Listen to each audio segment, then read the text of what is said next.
I want to talk about the peace deal of the past couple of days, right? And while I understand that some people have heard an awful lot about all of this over the past couple of days, there is a different version of the question that I want to ask, right? Which is, Stephen, is peace going to hold, right? Now, we don't know. Nobody knows, right?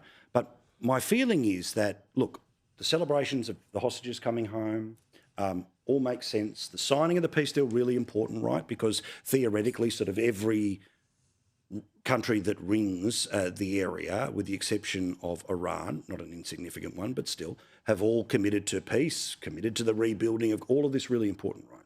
But we're seeing two things that are happening now. Surprise, surprise, Hamas didn't do what they promised to do, which was to return every single hostage, living or dead. Didn't happen. And secondly, we're now seeing a scenario where Hamas is brutally trying to get control back of the streets or whatever minor dissidents there would be. And then, of course, there's the other issues here, which is about the de-arming of Hamas. Well, that obviously happens by force, and who is the one who's behind it? So in a week from now, are we still talking about peace, Stephen, or are we getting close to some fracture where the only thing that really changed is people being crossed over the border? Look, I struggle to say this given my views on Donald Trump, but he does deserve congratulations of where he's got the process to. It is an achievement. It is a force of his will that got it to where it is. So stage one implemented. The whole world wants the whole plan, stage 2, 3 onwards, to succeed. But you can see that Hamas have got no intention of being part of stage 2 onwards. They only exist to prosecute against the state of Israel. They will kill any amount of Palestinians. I mean, I look forward to those next Australian rallies, walking up the streets of Australia, going, "Free Palestine from Hamas." Correct. "Free Palestine from Hamas." Correct. Because if they're turning up now to protest, then they are revealing themselves to be fundamentally anti-Semitic. They don't really care about the Palestinian people. 100%. They just want the destruction of the state of Israel. So I hope Donald Trump's plans work. Words I never thought I'd say in my life, but I'm barracking for it. But like all of us, we're watching these atrocities being committed in the streets. And to those protesters, every reasonable Arab nation is behind this peace plan. There is no support for Hamas, no support for what Hamas are doing. But someone's got to put boots on the ground to enforce the peace, which means they will end up being in combat with the Hamas fanatics. And that is a different step from, Israel doing it is one thing, and they've obviously done it successfully. But we need to see all those moderate Arab states, plus others who are willing to enforce the peace deal on the streets in Palestine, in the Gaza Strip.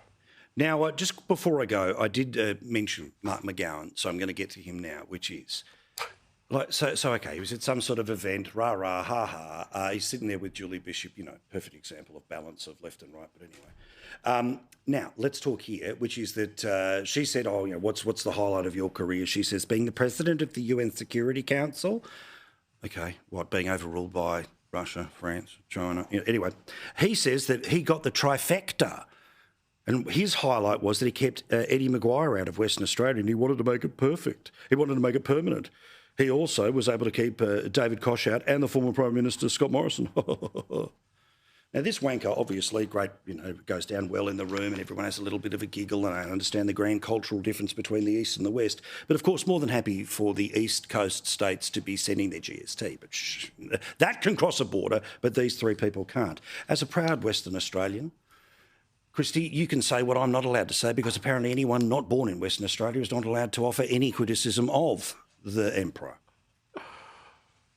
Paul, did you just open up an argument about the GST with someone from Western Australia as their birthright on national television? Yeah, well, all I know is that when a former Labor staffer offered the current Prime Minister at a press conference to write it on his arm, I get it. I know it. But I'm just saying, we're more than happy for... GSC money can move around nationally in lots of different directions, but no people can cross the border during Wu flu. Oh, yeah. People died as a result of this. What a hilarious joke. The young man who killed himself because he couldn't get home. What a wonderful wanker this man is. All of that. Please. All of that. And in all seriousness, I did have friends return from overseas to Western Australia to see their dying parents and still locked in hotel quarantine, and there were no exceptions. And I myself did hotel quarantine and had to show a mock customs that was set up at Perth Airport, my passport, and which had Western Australia as my